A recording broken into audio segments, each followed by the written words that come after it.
The Sandy and Toddcast is a Mind Garden media podcast in association with Screw You, Todd Productions.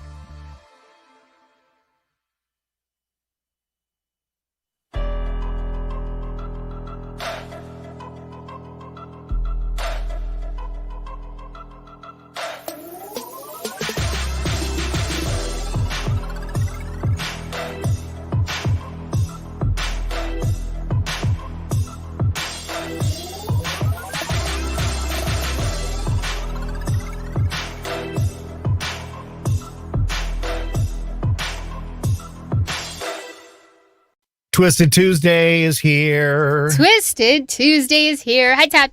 How's it going? Hi, Vicky. I almost said Taco Tuesday. It is? Well, it is Taco Tuesday. Well, it is, but I didn't have tacos. Did you have tacos? I had a fiesta. No.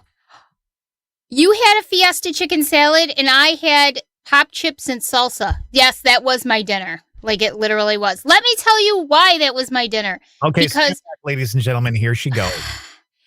Because I have a dog who, even though he's 9 years old, he is like a puppy. He is like a child. And he's constantly getting into things. He's constantly moving around.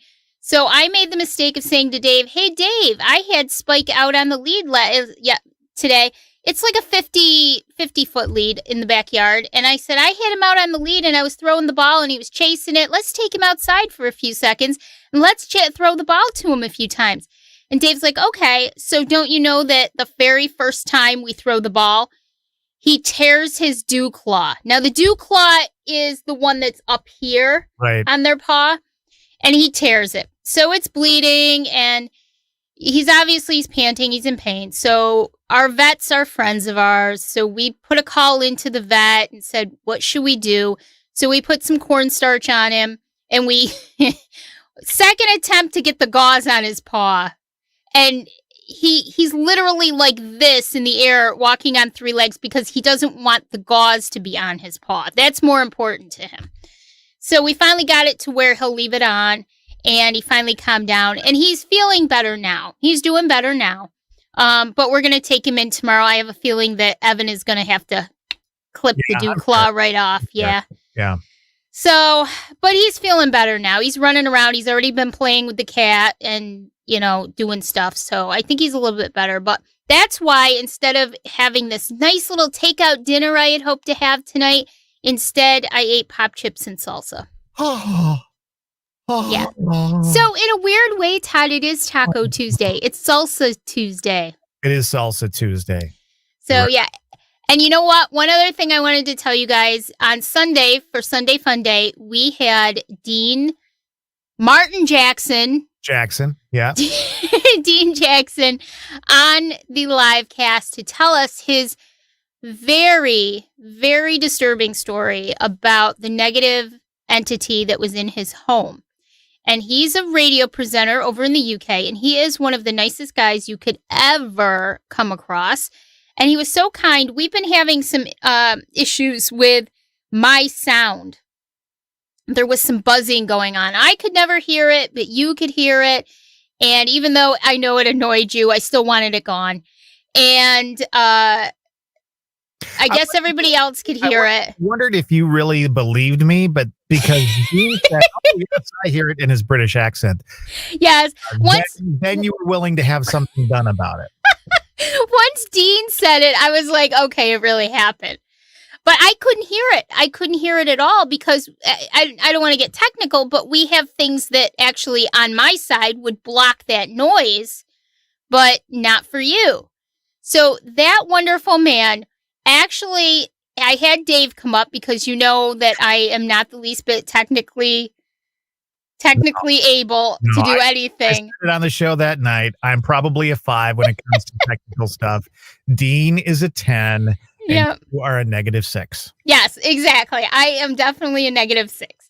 So I made Dave come up, and Dean and Dave became best friends, and they together did all the fixes, and now we are buzz-free.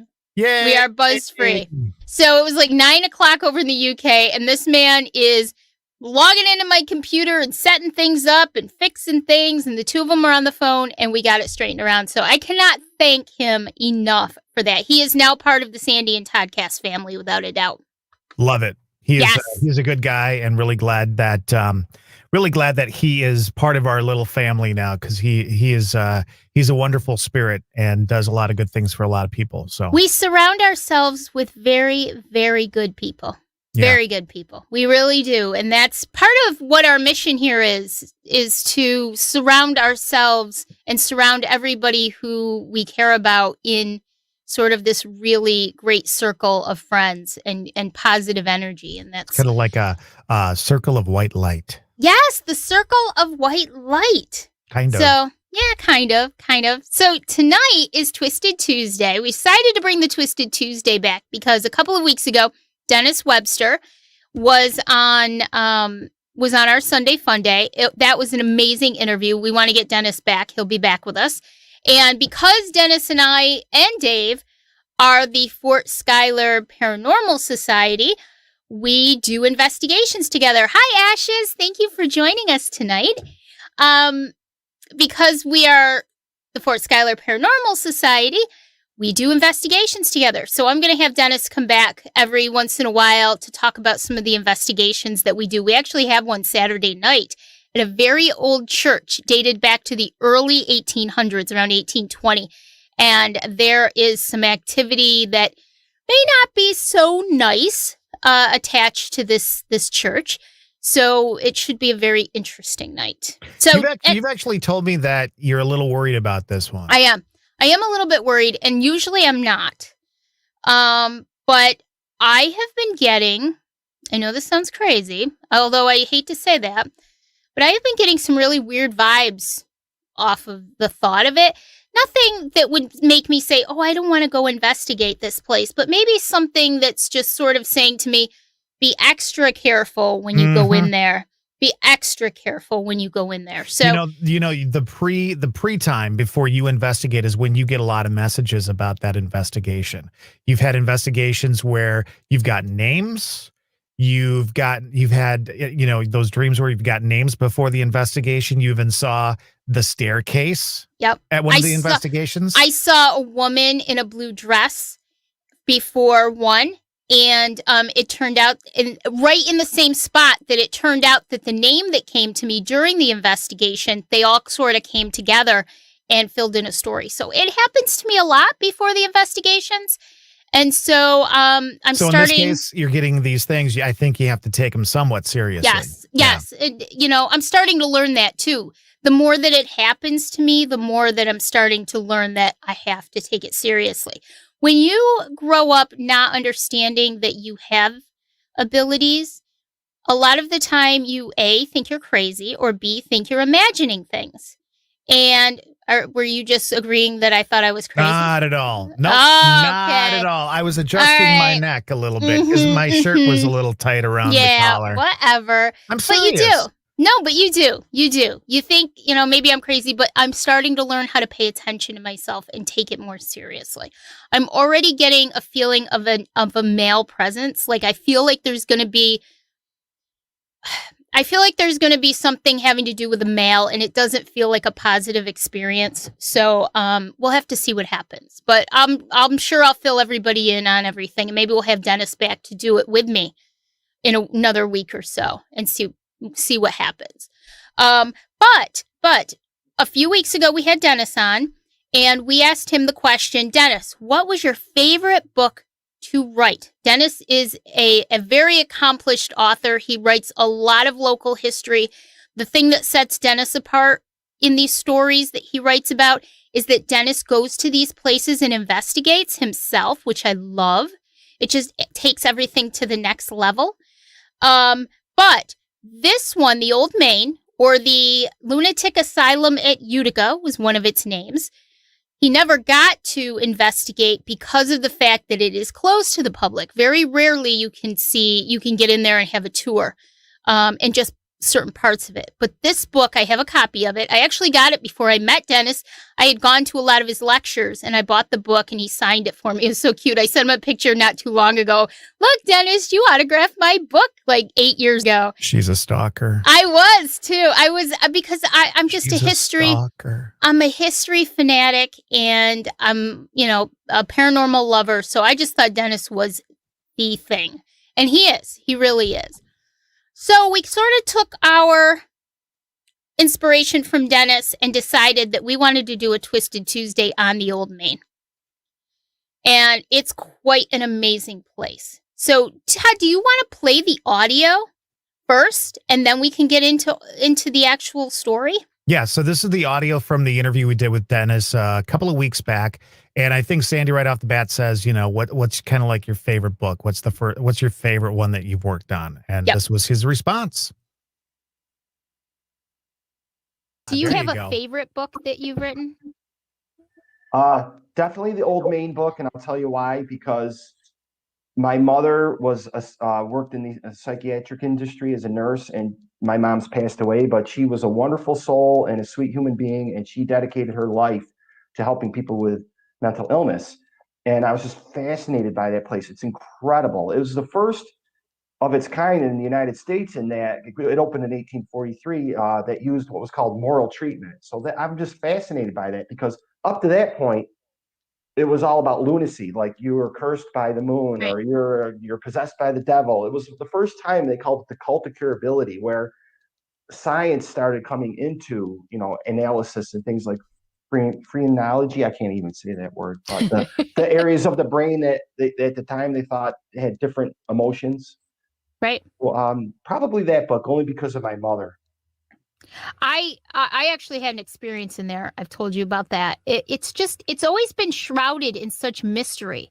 From the time I was a child, I'd see it. You can see it from Route 12 from the arterial. You could always see it up on like the little hill, and just a gorgeous, huge, hulking piece of architecture. And we finally got in there one time. They were giving tours of just certain areas, but it's always been shrouded in kind of mystery and stories. The Utica crib was invented there. There are stories of chains and shackles in the basement. I've never been in the basement. I don't know what goes on down there. There's tunnels. It's a whole campus, really. And did you find anything out while writing that book that sort of surprised you? Yes, I would say absolutely the big surprise to me, because I read back then all the journals and things at the time. And it's easy for us in our modern day and age to say things like the Utica crib is a medieval torture device. And can you believe they put people in that? And wow, I can't believe they lobotomized people and they gave them shock treatment. Well, when you read at the time, they were trying to put their best. That was the best that they knew at the time to help people. They wanted to help people. So they didn't just say, I'm going to torture your ass and throw you in this Utica crib. Right. No, right. Science advances, like think about it now, 100 years from now, will they look back and say, can you believe that they used to give people that had cancer radiation? They radiated them, or some of the things we do now. We're so smart, but we're really not. But because you build. They did the best they could with what they had. Yeah, Dr. Brigham was an amazing man. There you go. Dennis Pinter, and his thought process on why the Old Main book was his favorite. I have not read the book, I have to be honest with you, and I can't wait to read the book. It's fantastic. I'm going to send you a copy. Wow, really? Yeah. I'm going to send you a copy. It's really, really, really good. As a matter of fact, I was just trying to find my copy. I don't know what I did with it, but I do have it somewhere in the house, and it's an excellent, excellent read. It'll keep you busy. It's really, really good. That's a picture of the Utica crib. We'll talk about the Utica crib in a sec, but that thing was very controversial in the time, believe it or not. They actually thought that was barbaric. That was barbaric, as opposed to the chains and, the shackles that they would use, which kind of surprised me a little bit. But they did. There were a lot of people who just did not agree with that idea, with Dr. Brigham's Utica crib, and eventually it was taken away. And we'll talk a little bit more about that in a few minutes. Let's just talk about the building first. Now, like I said in the interview with Dennis, you can see it. There's a road that heads from Utica all the way up north. It's Route 12, and as you come over that sort of semi-highway looking place, you can see it up on the hill. And I remember being a child, like little, and riding in the car with my grandmother and looking up at this beautiful piece of architecture on the hill. And it's been shrouded in such mystery for so many years. It's amazing. It had a few different names over the years. It was the New York State Lunatic Asylum at Utica, the Utica Psychiatric Center, and the Utica State Hospital. And there may have been one more, but I couldn't find it offhand. But those were the three main names that it went by over the years. It opened in January of 1843, which was very early. I would love to, Todd, someday talk about, I went to our county history center a handful of years ago, and there was a man who wrote a lot of books about sanitariums and asylums throughout New York State. And he did one talk on some of the asylums down in New York City back in the 1700s. And it was fascinating. So I think I might like to either try to get him on or maybe ourselves talk about it, because it was just an amazing, amazing story. What I think is kind of interesting is if you look at, the really old photos of it there. It looks massive there, but then you see what was added onto it over the years. Yes. Those big, huge wings off on the side.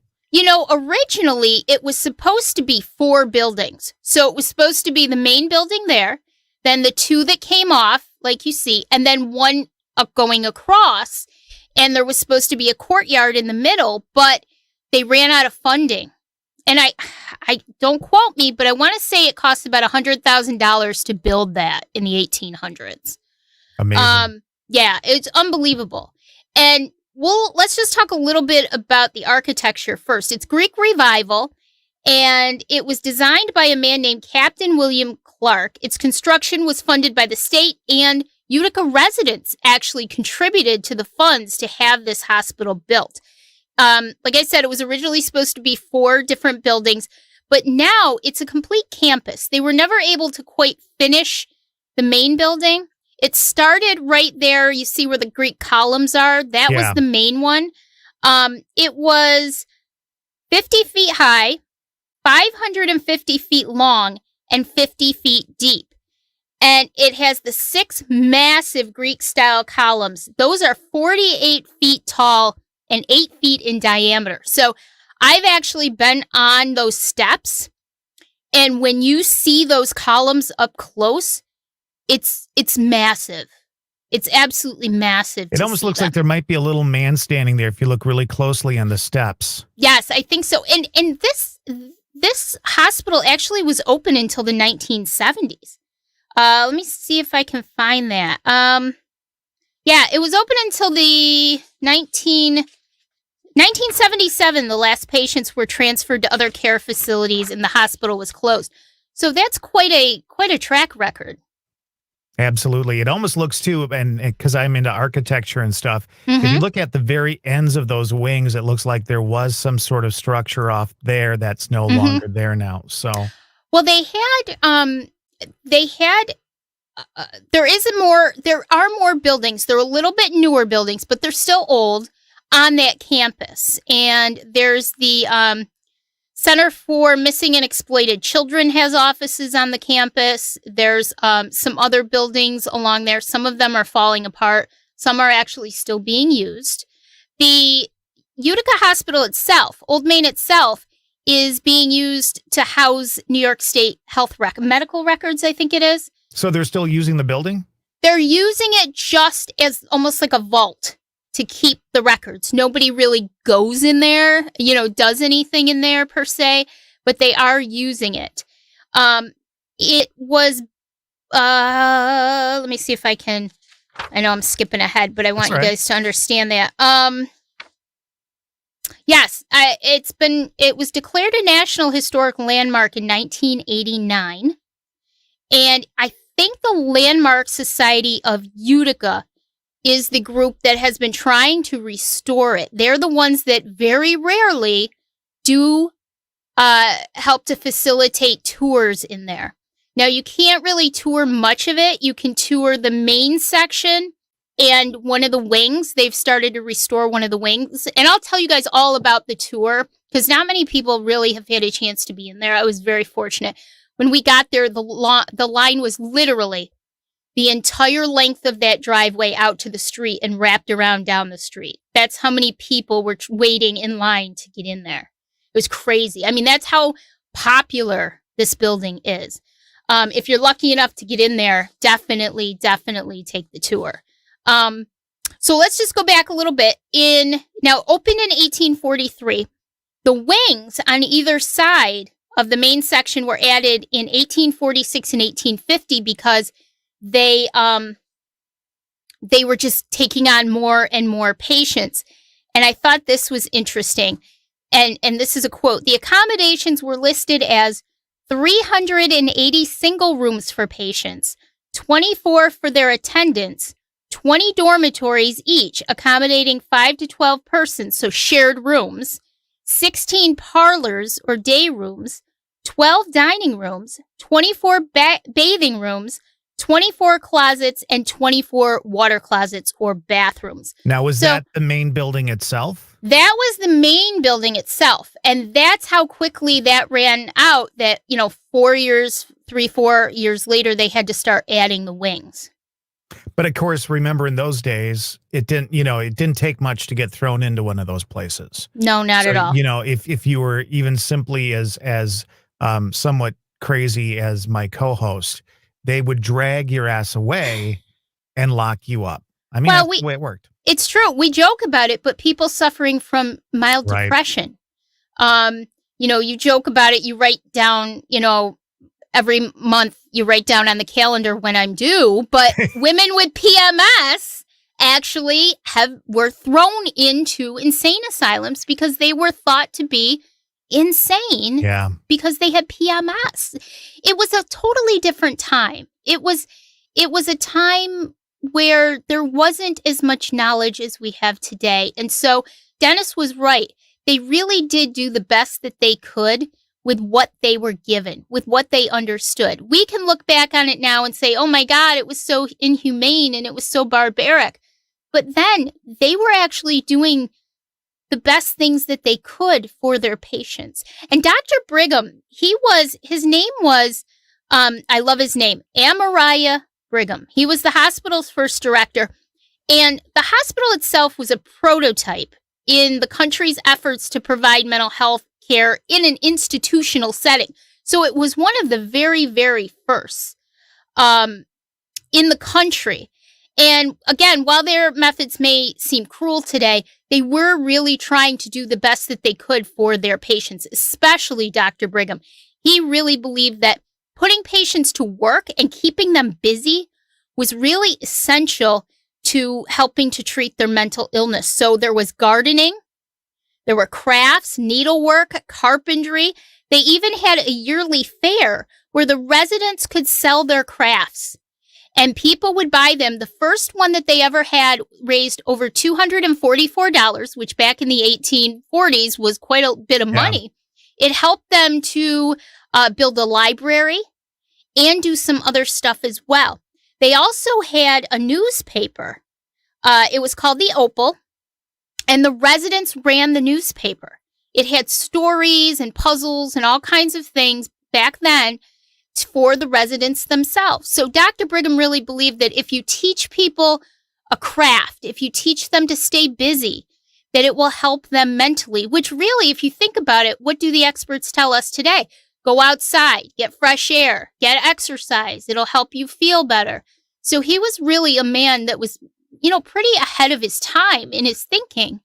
And so that's when the Utica crib was really born. During the 1800s, they mostly used chains and shackles. And there are stories that in the basement, in the tunnels downstairs, there are still shackles and chains attached to the walls. Of course, nobody gets to go down there, so we don't know if that's true or not, but I would assume that there are probably still those round things that are stuck in the wall that they would attach the chains to. Yeah, they're called round things stuck in the wall. Exactly. They're like metal cuffs kind of thing. Yes, yes. And I would assume that they're probably still down there. It wouldn't surprise me. So the Utica crib was very, very interesting. Dr. Brigham did not like the idea of shackles and chains because for the 1840s, he thought that that was barbaric. And I have to say, I agree with him. Nobody wants to be chained to a wall. So he took a bed, a normal bed, and he built slats on the sides of it. And then he had a top with slats. It was hinged, and they would bring it down and they would lock it. And it was to help control unruly, out of control patients who were having problems. Thank you. Anchors. And, and some of them would be kept in there for days. And that's where I think part of the controversy came in, that they would be kept in there for days. But the patients themselves, actually, the ones that were lucid and some of them actually welcomed it because it gave them the freedom that shackles and chains wouldn't give them. They couldn't move around a lot, but they still felt comforted by being inside this crib. So I don't know. I would say for the time, I kind of am in line with his thinking that he was actually trying to help them. Yeah, probably for days on end, probably not a good thing. No. Because I can't imagine, if there was someone who was that out of control for days on end, there would have been other things that they would most likely, hopefully try or do for them. We don't want situations where people are just laying there and not getting help.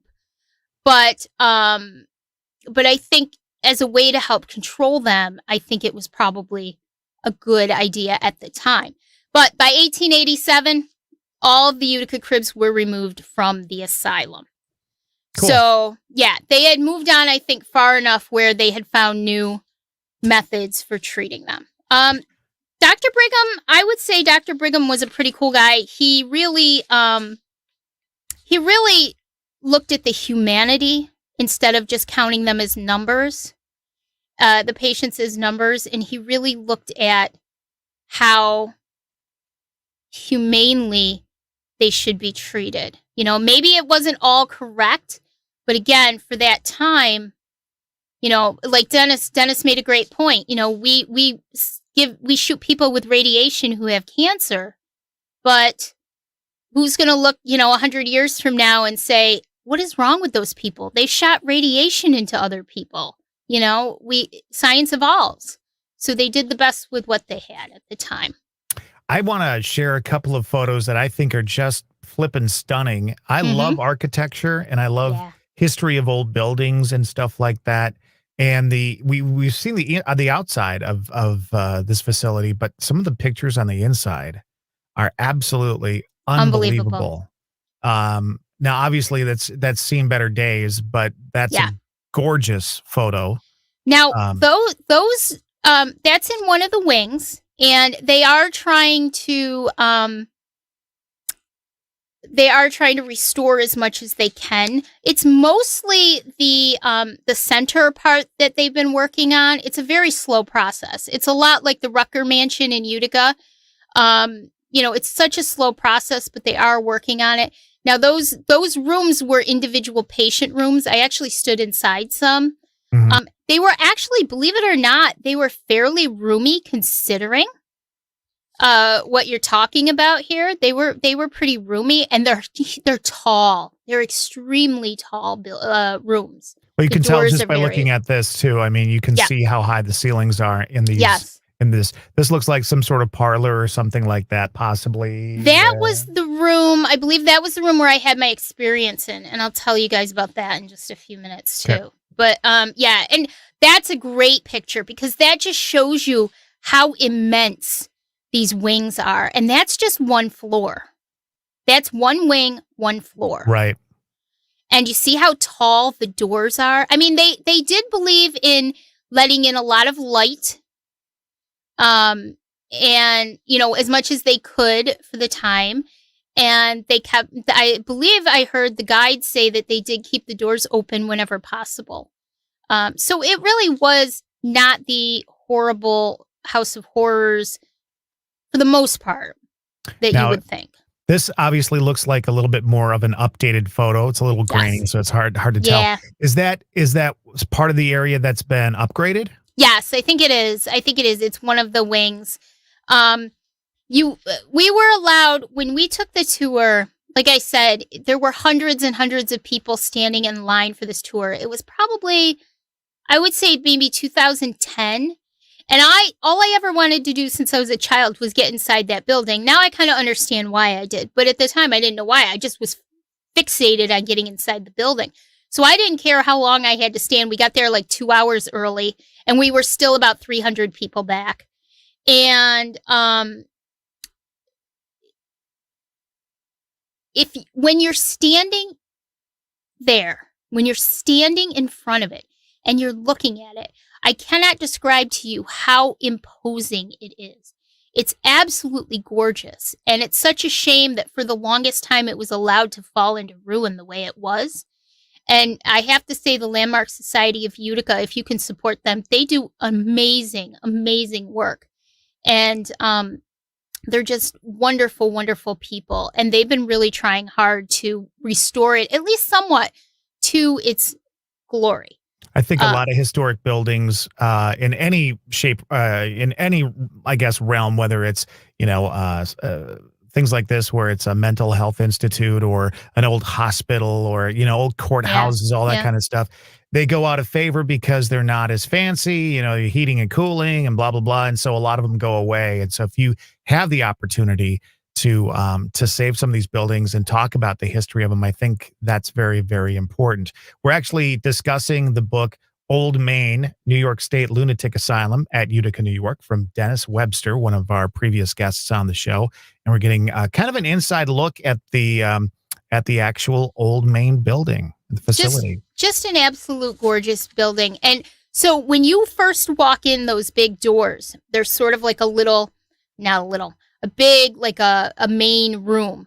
And then immediately to the right is one wing. Immediately, then you go down a little bit and then the other wing. And we started out our tour going down the wing that wasn't quite as restored yet. So the first picture you showed of the wing was more of what we saw.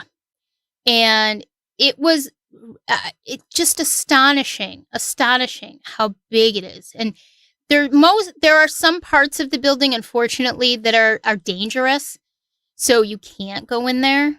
But we were fortunate to be able to go down the wings. And I actually, believe it or not, and not knowing about being an empath and about abilities in 2010, I actually felt fine in this area. And I think that's a testament to, looking back on it, to the treatment in there.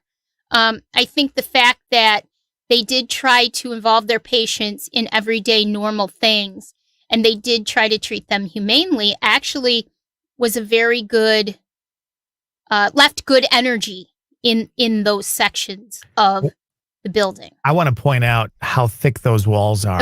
Yes. And you can tell by the door frames, how wide that box area that you're seeing there with the 3 or 4 boxes high.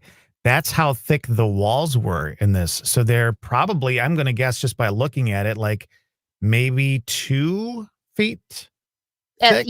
At least. And that's all concrete. Those were all concrete. That section. That was all concrete. So it's just imposing, and but it's not negative. I didn't feel any negativity in that section, which is fantastic. What about sadness? Because there's a difference between negativity and sadness. Yeah, no, sadness? I felt fine. I didn't feel anything.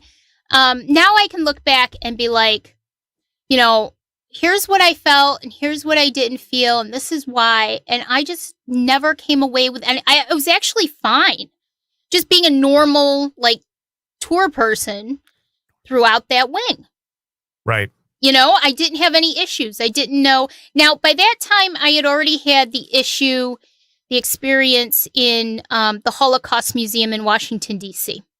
And that was extremely disturbing We'll for have to do me. that in another Twisted Yes, Tuesday. we'll talk about that some in a different thing. That was very disturbing for me. I didn't understand it at the time. Looking back at these two incidents that happened about a year or two apart, it makes a lot of sense.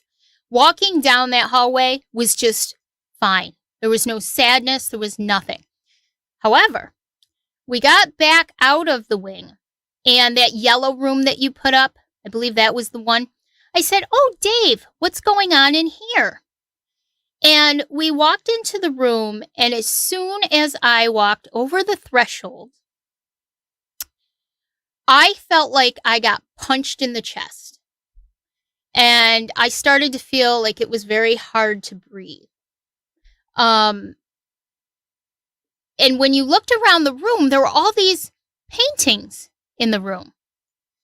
And I walked through about halfway, and I looked at the paintings, and I looked at Dave, and I said, "Dave, please get me out of here."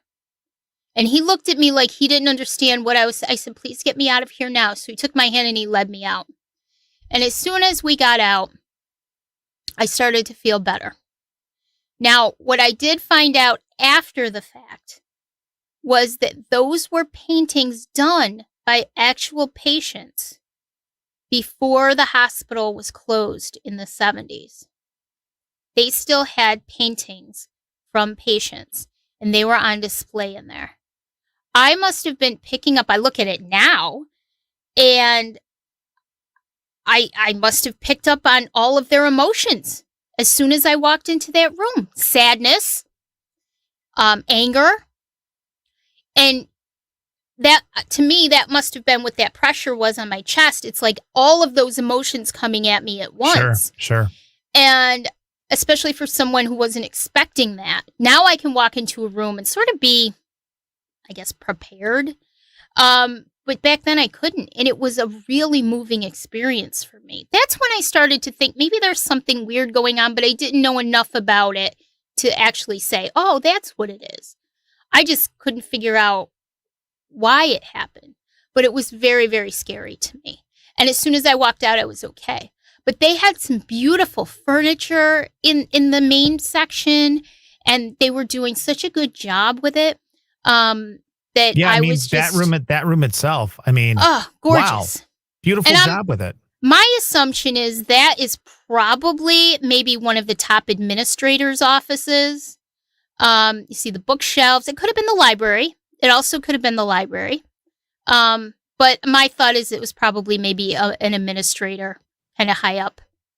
Because that's a beautiful, beautiful space. Absolutely gorgeous. I love architecture so much. These are the kinds of photos I would have on my walls. I love that picture. That's one of my favorite the colors pictures and there. Yeah, that color paint and all that is just, for me, that's spot on for stuff that I like. It just shows you it's a picture of life at that. It's just it's a picture in time. And it's a freeze frame is basically what it is. Yeah. And I look at architecture like that. If you can look at a piece of architecture and you can get it back to how it was, you peel back the layers of stuff that people did to it over the years, and you find it in its very first form. It tells you so much about what went on there, what life was like. And you buy an old house now and you find, holes in the floor in your kitchen and you realize, well, the sink was over there. Yep. Or you find something in the floor in your living room and you say, well, there was double doors here at one time, That's the kind of stuff that really interests me. And so, I mean, these pictures are just amazing. Just gorgeous. Just gorgeous. It's beautiful. One of my favorite things to do in the summertime is just to look at Dave and say, "Hey, let's jump in the car and let's drive down Genesee Street." Now, Genesee Street is like our main thoroughfare in the city. It connects all, south, where I live in New Hartford. It connects it to, North Utica and north of Utica. And it's the, quote, bustling part of the city. And there are a lot of homes, beautiful homes, like huge, huge homes that I'll say, "Oh my gosh, I'd probably drive him crazy." Dave, can you imagine what that looked like back in the early 1900s or the 1800s? And Dave, can you imagine if they had to heat that house with the way we do it today, how much that would cost them? And that was one family, and now it's 5 units. And So does Dave ever go, woman, shut your mouth? Does he ever say that to you? No, because he likes doing it too. He likes doing it too. Just asking. No, he doesn't tell me to shut my mouth. No, he likes it too. But yeah, it's history is. I mean, I make him drive through the cemetery all the time. I love the cemetery. I love history. There's so much history in the cemetery. And, as long as I talk to the dead people and tell them I'm not there to harm them or cause them any harm, I don't have any problems in the cemetery. I don't pick up much in the cemeteries.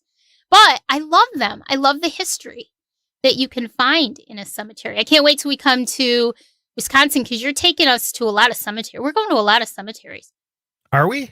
I don't know. You told me there were a couple that you wanted to take me to. Maybe one, maybe. I don't know. It depends on how everything plans out, I'm going to 2 or 3. I'm going to go to Bachelor's Grove in Chicago because that one I really want to go to. And there's a couple of other ones. I want to go see where Al Capone is buried. I can't remember which one that is.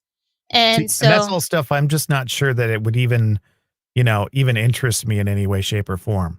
Well, we have like basically 3 days, so we can do whatever we feel like doing. We have a lot of stuff on the docket. Can we nap during that time? Is that possible? I'll give you between 2 a.m. and 3 a.m. Yeah, Lisa, we'll definitely go to Riverside. Maybe on Friday night when Sandy's in town, we all go out and have a couple. Maybe we'll go to the Riverside that night if we don't get really tanked, Well, I think we're probably going to get really tanked. What's Riverside? It's a cemetery that is on the river. Really? Yeah, it's really, really cool. It's one of the oldest ones here in Oshkosh. So that's awesome. It's very, very cool. What do I call the lake? RV Lake. Because I can never think of the real name. Yeah, she calls Lake Winnebago RV Lake. So if you have any complaints to send them directly to her, please. I can't ever think of that name. And what's the other one? Manitowa? How do you say it? Anybody wants to? Manitowoc. Manitowoc. Manitowoc. It's all Native American and French names here. And so Fond du Lac is foot of the lake. Oshkosh is from an Indian chief. It's not from Oshkosh B'gosh? No. Oh. Did you really think that? No. Okay. I was just teasing you. Somebody called it Lake Winniseptic. I like that too. That's great. That's great. No, I'm really looking forward to it because you know what a history nut I am. So I'm very excited about it. Can't wait to come out to New York too because I have about 8,000 places I need to take you. I don't travel. So this is it. I don't go out of state. It doesn't happen. All right. I went to a Christmas party Friday night and I haven't been to a party out of the house. What? Wait, let me tell everybody what you did. So I'm at camp, okay? And I'm just sitting there. I just ate. I'm like all relaxed. My hair's back. My glasses are on. All of a sudden, I get this, what I thought was a butt dial. No, it was a video call. And he says, "Oh, that's a nice picture of you." I'm like, "What do you expect? I didn't know you were calling me on the video." And then who's there? But Drew and his wife, Carissa. I was so excited. And I think Drew's watching tonight. There he is. Dudes with Brews on a porch. Yeah, I think he's on tonight. I was so excited to see them. I love them. Butamore is another one. Lake Butamore. Oh, I like that one. I like that one. Lake of the Dead. I like that one. So we'll do some fun stuff. And just another note about Drew and his wife, 2 very nice people. We had a lot of fun on Friday night, and then they left way too early because, they've got kids. So. Yes. But I'm glad you went out, though, and had a good time. Yeah, it was a great time. I'm glad. And I just have to plug, I want to plug Drew. Dudes with Brews on a porch. Please don't say that on the podcast. Drew, run. You had Lisa after you, and now apparently Sandy wants you. I'm just saying. What I follow him on Instagram, and I follow Beer Gut Runs, and It's hilarious. You have to follow Beer Gut Runs on Instagram, guys. It's so funny. Anyways, so then, as if it wasn't enough to have him on with us on last Thursday night for Thirsty Thursday, he says, come on over and let's do my podcast. So we all hung out for about another hour and did Dudes with Brews on a Porch.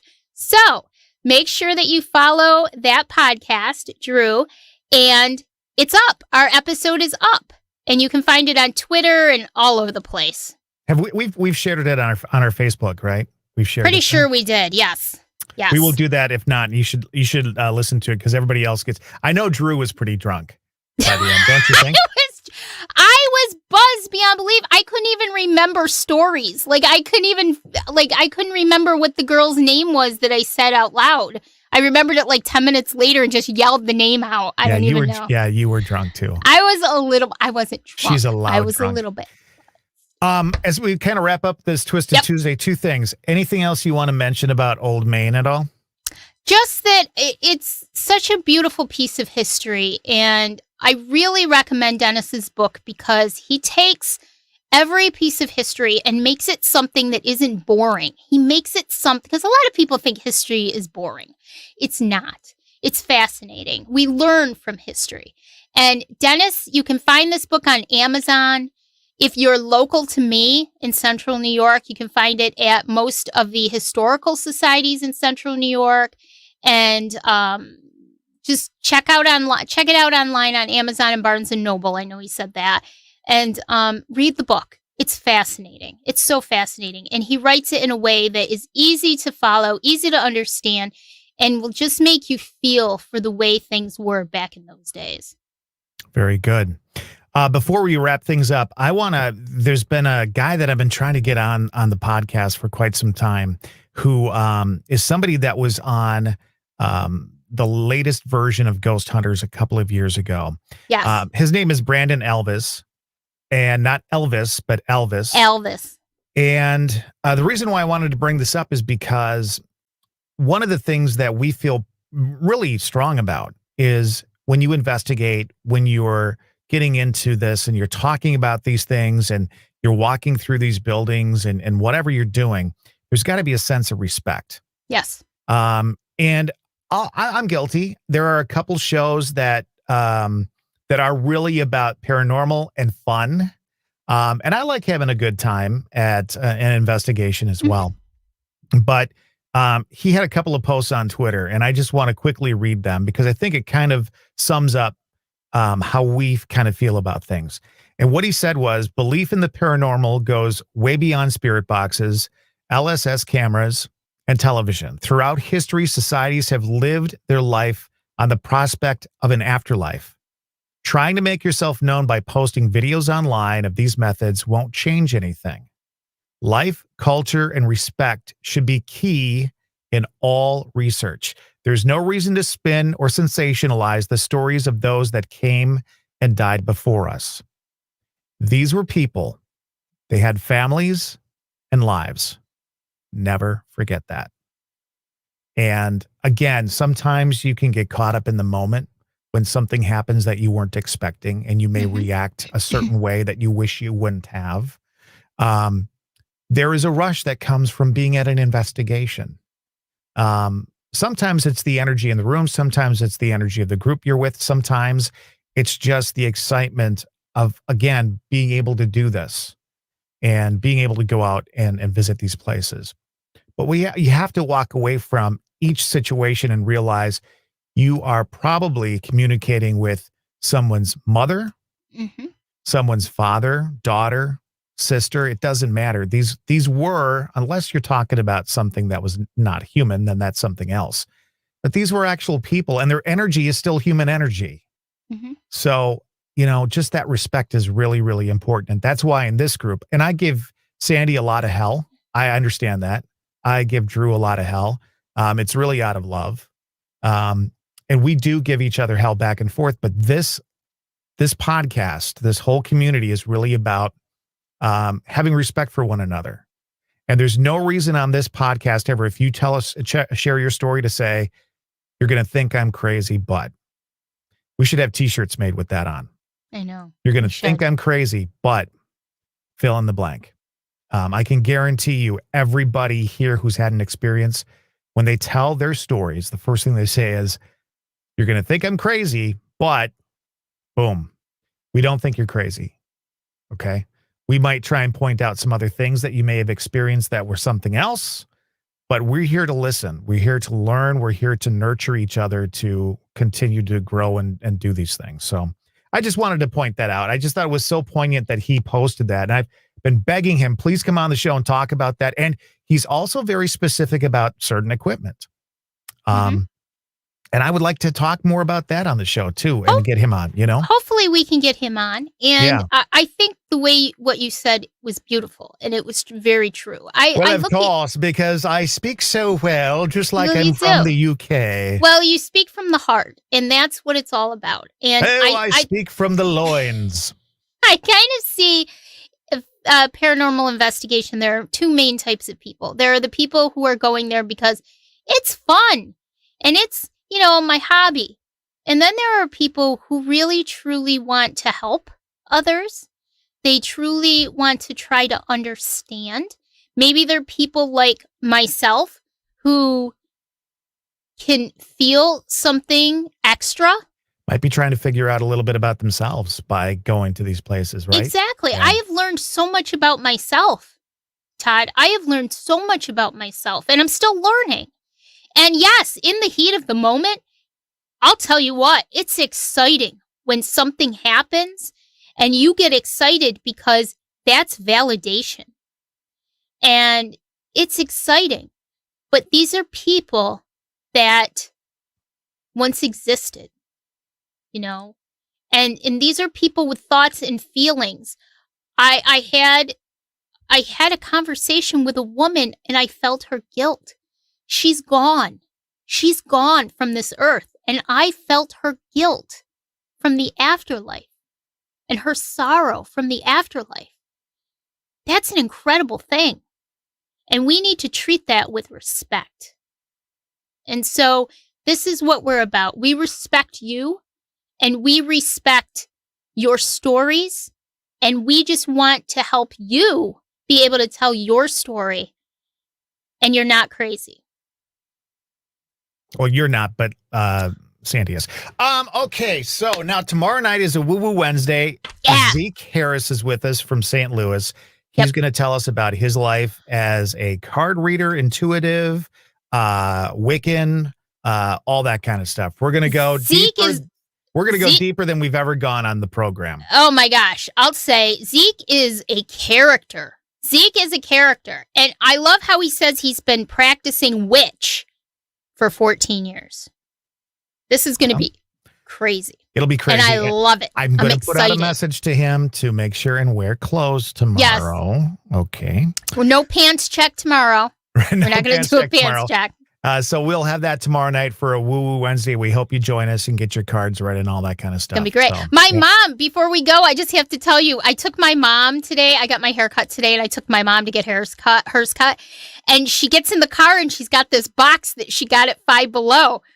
And she says, look what I got. When we go to camp this weekend, can you show me how to do this?